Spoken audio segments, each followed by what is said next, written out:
Right, so last week there was a Facebook post that came out of nowhere on one of the detailing groups that Optimum was having a closeout on some polishers. So, given that my polishers have been the one from Walmart, the Platinum, and a cordless from Amazon, which wasn't that powerful at all, but good for just applying waxes and sealants. I picked it up. It was $100 originally. I think they were selling it for $400. So jumped on it. $100. If it's as good as any of the others, then that's a good buy. So I'm hoping it is. So this is the unboxing. That's the polisher right there. We'll take a look at that in a second. I'm not a professional, so I'm sure you're going to see someone from a more popular site do a better review, but it is just kind of a quick one. Instructions. I'm going to take a look at that in a little bit. Alright, so here's the polisher. I'm going to set the phone down for a second. Actually, give me 1 minute. Let me get my... Where is it? Where are you? It's been a minute since I used this one.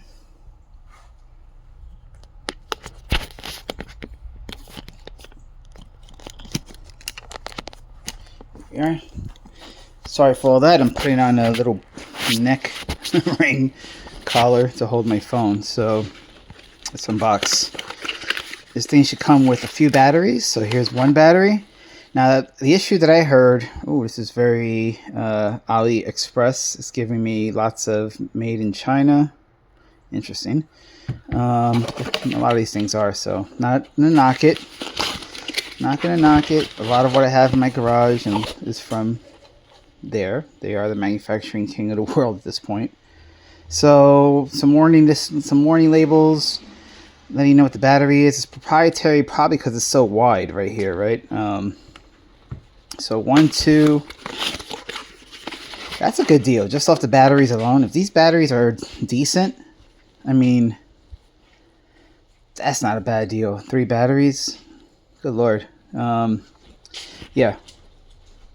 So this thing is discontinued. That's the bad thing about the closeout, right? Discontinued, no warranty. So you're taking a chance, but $100, right? So let's see. This is the charger station for it. 3D molded plastic. Not very fancy at all. Definitely, again, no markings of Optimum. This is definitely AliExpress, some company from over there being tagged to make this for them. But again, I'm not gonna knock it. Look at my other stuff. I mean, Greenworks was probably a brand from overseas that did well for itself. This here is my charging for this here battery, which I use for my blower, so very similar. So we're gonna go ahead and charge one of these. Smell, okay, feels good when you snap it in place. Hey, if anyone has a good idea on how to manage all these charging stations, I mean, I see they all have like the ability to hang on the wall, but should I? Let me know. All right, meanwhile, we're putting this battery back on this bad boy right here. I ended up getting this. This is a good deal on Amazon. I was going through a period where I was testing all these cordless blowers as something to kind of go over my car with after a wash, and I tried like 5 different ones, man. They were all pretty bad. Some of them had issues with charging. It's kind of concerning. When you would charge, there was one that you would charge and you would literally smell it burning. You would smell off-gassing of whatever was going on with the, within the battery itself, and that's sketch. Reached out, returned it, put a review up for a bit. They reached out to me, promised me they took care of it. Did the whole thing that I'm pretty sure happens to so many people. They offer you a gift card in exchange for taking down the review. And I did it. Sorry, I did it. I want the money. Oh, wow. So 3 batteries and 2 charging stations. That's pretty solid. I mean, that's really solid. That's a solid deal. So let me put that there for now. Again, $100. From Optimum, and they were originally charging a whole lot more than that, so they got some nerve. Honestly, in my opinion, considering that I'm looking at this now and it doesn't look too much different than anything I can get online, I will say this is heavy. Here's a scale. This got weight to it. Alright, unit. I don't have pounds, sorry guys. Let me see, pound, ounces, yeah, whatever. So we're gonna go by grams. 1,570 grams. I'll do the math later. You could do the math on your own. But this has weight to it. I'm going to say it feels like 5 pounds. It's definitely heavier than the Platinum, heavier than anything I've had, heavier than the Rotary that I had back in the day when I first started polishing my car. So that's interesting. Let's see. Let's grab one of these. Grab one of these. What's also interesting is that, okay, yeah, there are 3 slots, but only 2, yeah, 3 slots in the battery, but only 2 here, so interesting. All right, well, let's see, speed 1. Oh wow. Oh, let me jack it all the way to speed 6. Okay, that's good. That's not bad. That's not bad at all. What's the level of the battery? 3 out of 4. Okay, that's a good spot to keep them. That's actually a good spot to keep them. 1, if you're not going to use it, right? Yeah, 3 out of 4, 3 out of 4. On that note, let me stop the charge of this one here. Pro tip: if you're you know, using these kind of cordless devices with batteries, and I have a ton of these, including this chunker right here with the batteries in it. You never want to keep them at 100%. If you're gonna, you know, store it,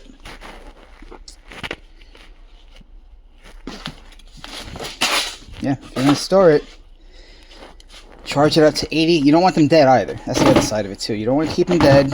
Keeping them dead or fully charged are the worst states of health, worst states for the battery itself. So, the prevailing logic is, there we go. The prevailing logic is and has been to just charge it up to 60 to 80% and then just store it.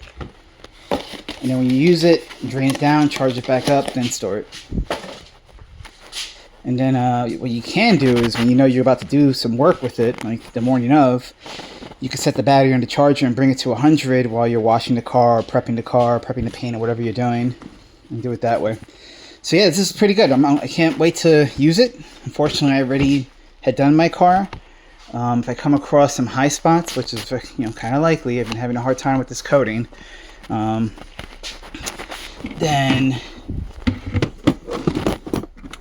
I'll probably use that to just redo it and throw something else on. If you have any recommendations, I'm kind of looking at something simple for the time being.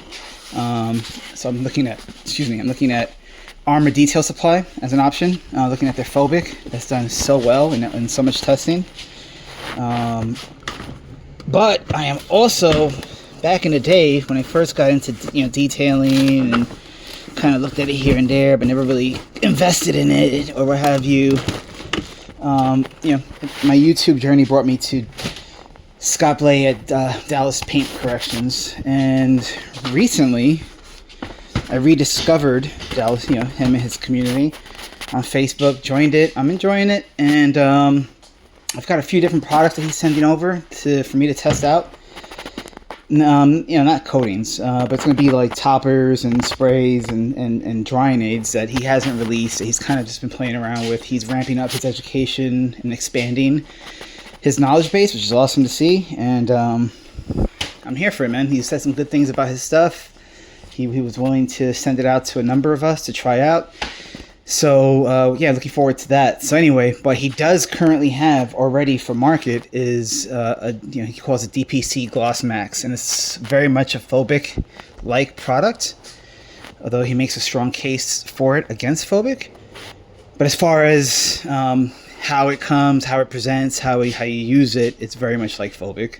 So the differences this will be obviously in the chemistry, how it lays down, how it cures, etc. So I might go to that.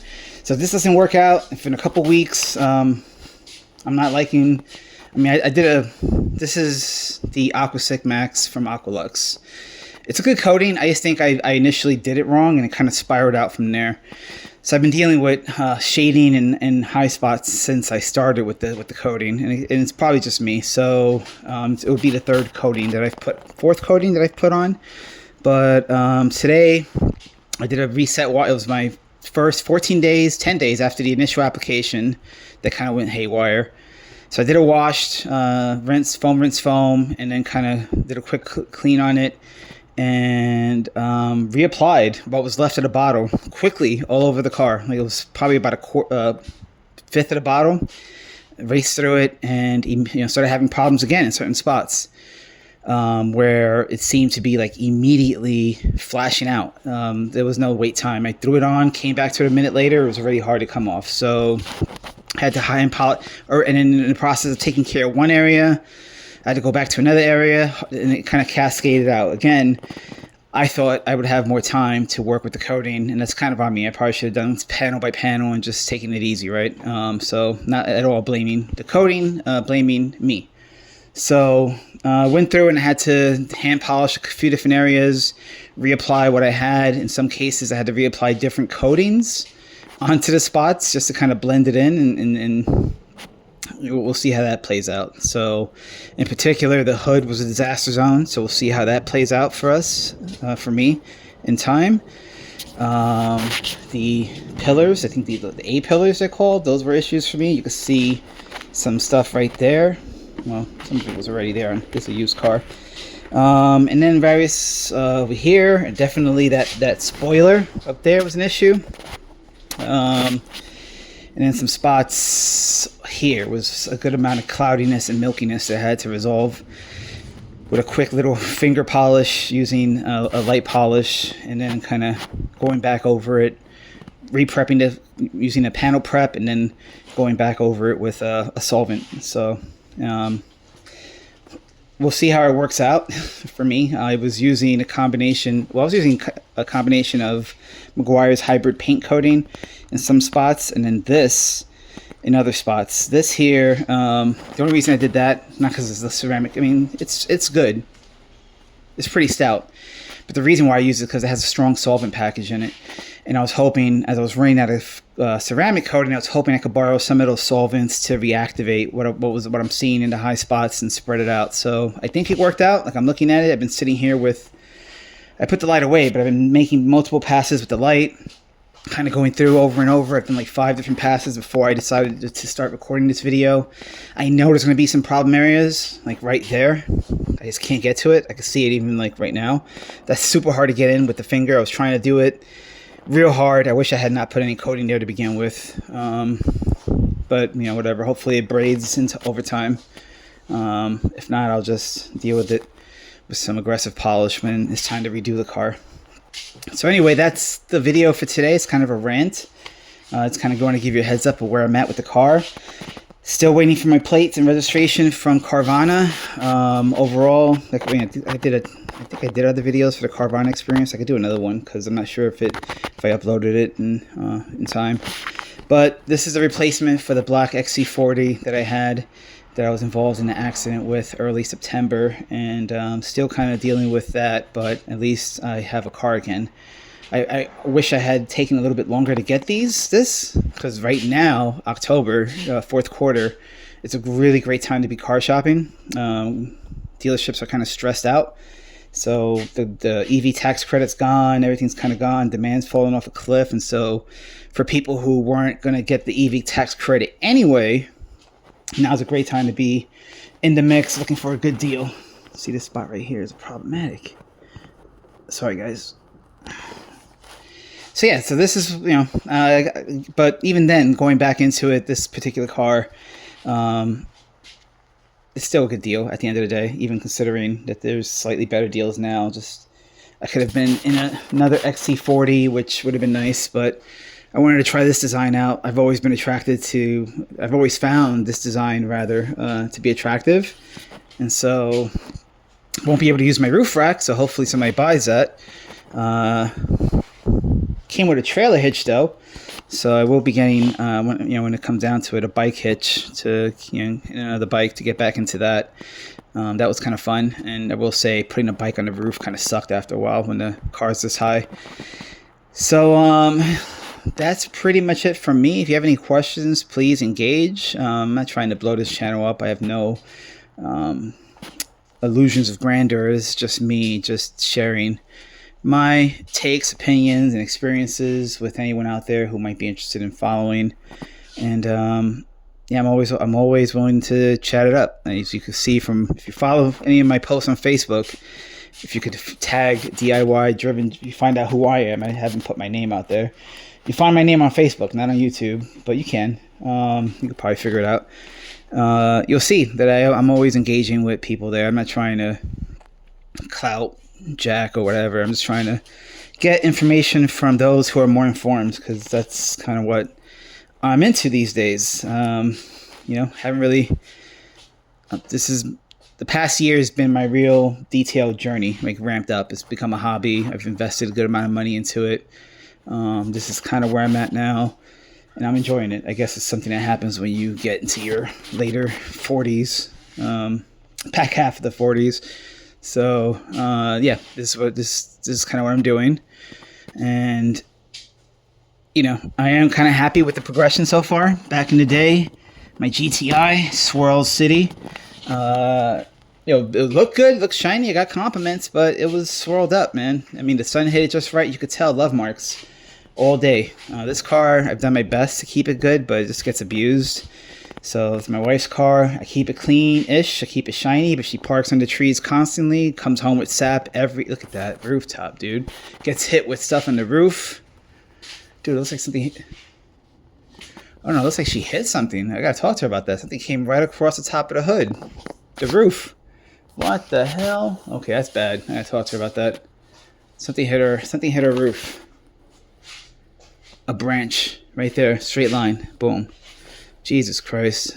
Anyway.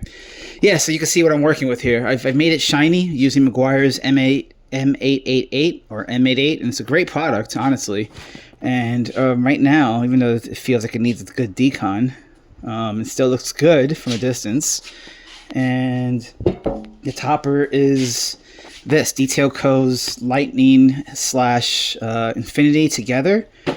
It's coined by one of their fans as the perfect storm. So I like it.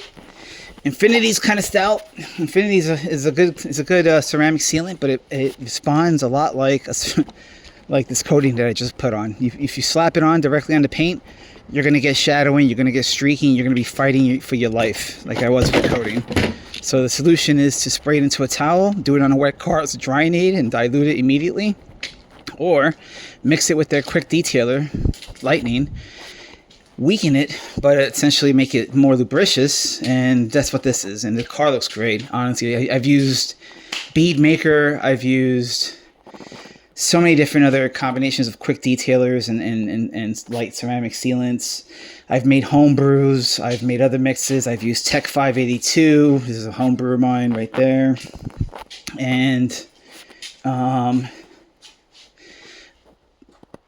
what I find is with the Perfect Storm, it stays shinier longer. Dust doesn't adhere. It truly is repelling dust. Dirt's going to happen. Fingerprints are going to happen. But I don't see dust.